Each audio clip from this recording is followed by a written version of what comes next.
Santa gig. As Santa gigs go, it could have been a lot worse.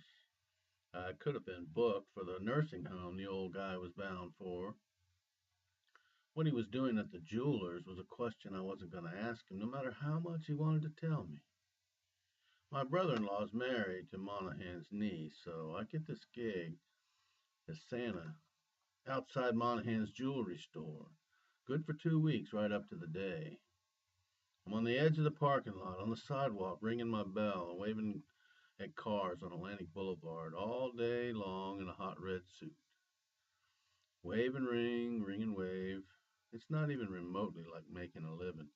It's more like going insane, or what someone like me, a Santa for hire, might imagine going insane to be like.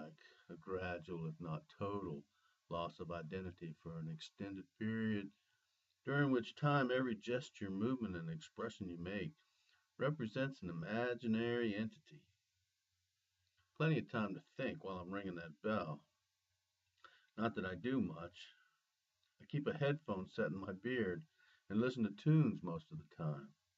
I was doing that on Friday when the big Lincoln pulled up in the lot and wedged itself into the space right next to me.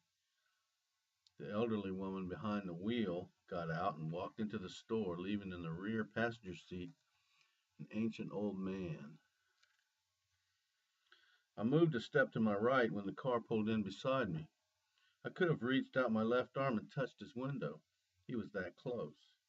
I wasn't looking at him, but at his shallow breathing, heaving as he rolled his window down. I knew he was going to say something. He had to. I clicked the off switch and pulled off my headset. "Hey, Santa!" His voice was a croaking, whiskey growl.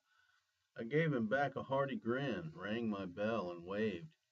"Hey, Santa!" he growled again, a raspy, edge of death kind of throaty whisper. I braced myself for a bad joke or an anecdote of some kind. You face these kind of moments as a Santa because everybody knows you. "What can Santa bring you?" I said, grinning and waving and hoping he'd answer nothing. "Help me out of this car, will you, Santa?" he said. 50 years ago, he might have been Broderick Crawford. He just couldn't move his legs too well anymore. The rest hinged, the rear hinged suicide door swung open. The old man sat in his bathrobe and pajamas with worn leather slippers over yellowish white socks. He looked at me without twitching either one of his legs. I had stopped ringing and waving by then and was reduced to staring. This was definitely not in the manual. I looked anxiously at the door to the jewelry store, hoping to see the return of the lady who had left him in the car, but the average length of a customer's visit to a jewelry store is at least 10 minutes. Where did the old guy think he was going to go? I didn't see any wheelchair. "Maybe you ought to stay in the car," I said. "She'll probably be right back out." "Just grab hold of my leg," he said. "Lift it on out." Yeah, I had the white hair, the beard, the costume. I was the icon of Christmas. I brought him toys when he was a little kid. I was ageless, timeless.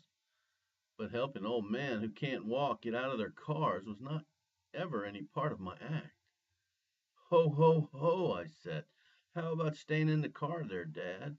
I mean, where are you trying to go? You can't walk, can you?" "I can walk," he said. "Just help me lift up my leg." I put the bell under my arm and bent down to grab hold of his ankle. Did not want him getting out of the car, so I hesitated, fumbled with my clumsy grip, knocked his leather slippers off his feet, and killed a few more seconds putting them back on for him.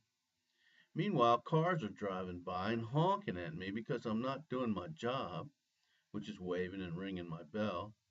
Instead, I'm half on my knees, bent over, leaning into an old man's lap, pretending to assist his ill-conceived effort to get his legs out of the car.